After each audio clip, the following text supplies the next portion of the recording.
here's our first strategy stat, and I love this one. It actually leads us into one of the questions that will be coming up as well, which is that whole idea that fewer strategic priorities is better.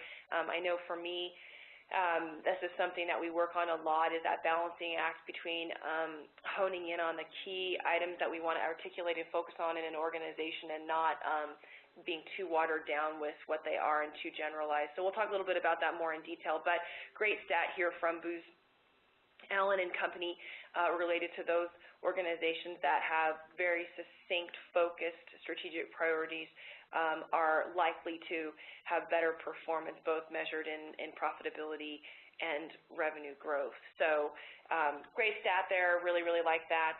Good thing to kind of file in the back of your mind. Cammy, you want to walk us through the next strategy stat? Sure. This stat came from the Harvard Business Review March issue 2010.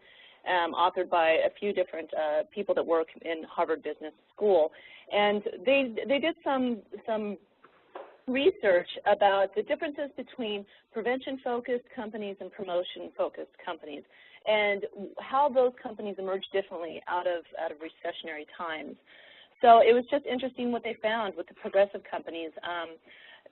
To give a little more insight, progressive companies, they're more focused on market development, asset investment, and the like, where prevention-focused companies might be more focused on employee reductions as a tactic to address recession, or operational efficiencies and scaling back and trying to do what they can to, cut costs out of processes.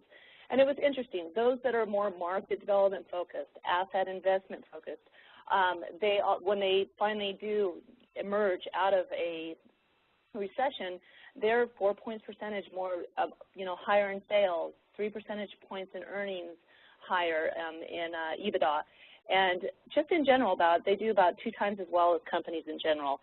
So, we've been talking about this, unfortunately, for a couple of years on how to weather recessions, and it looks like that, no real end is in immediate sight. So it's just a good thing to think about, and I think it ties well with what we do with our strategic planning services. So I thought it was important to bring that up today. I think that's a really great point, especially when we're thinking about what we prioritize as in 2012 and beyond, and how we can have a measured approach to how we weather the storm from a growth perspective, and not just really focus on those things internally that